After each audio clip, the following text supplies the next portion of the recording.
believe in the aligner system, plan, choose the right portfolio, and if anything, you have the team here to support you. So just go ahead and try.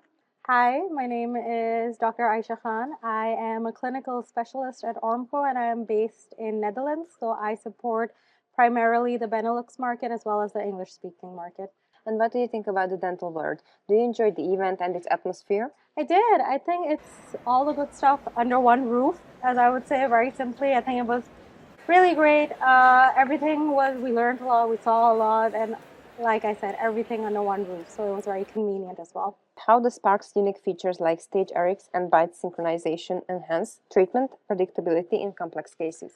It was introduced to make sure that all the treatment design is more convenient and more predictable because it allows the doctors to really make sure that all of the protocols are being used. It is an automated version of it. So there's no communication error. It is an automated language, so it just makes it easier. Coming to BiteSync, BiteSync has been introduced to really make sure that you can get that mandibular advancement that you are looking for without having to go through a longer treatment plan. So for example, with BiteSync, we are saying you can achieve 8 millimeters of mandibular advancement. So it's more efficient in that way. What are the biggest challenges when using clear aligners for open bite or crossbite cases, and how can clinicians overcome them? The biggest challenges, I feel like a lot of the times, I said this in my presentation as well, that some doctors will believe that maybe it is not predictable to do an open bite case with the aligners only. Maybe they need fixed. But that's not the case. If you do the right biomechanics, the right auxiliary technique, it is very much possible. You just have to believe in the system and you just have to try it. You start from, you have to try it. That's the thing. And regarding the crossbite case, it's the same.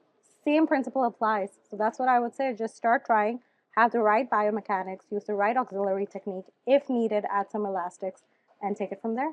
How do you balance digital planning protocols with clinical realities to achieve efficient and stable results in aligner therapy? So when you are planning digitally, you need to really have an overview of the situation and you need to know that, okay, I want my treatment to go in this direction. So to make sure that it goes in this direction, you have to see that I'm using the right auxiliaries. I am using the right sequence. It should be, if it's distalization, do it in a sequential pattern. So you have to make sure that your design is realistic by, like I said, choosing the right portfolio, choosing the right protocols, and then implementing them digitally to achieve the results clinically. What is the take-home message of your lecture?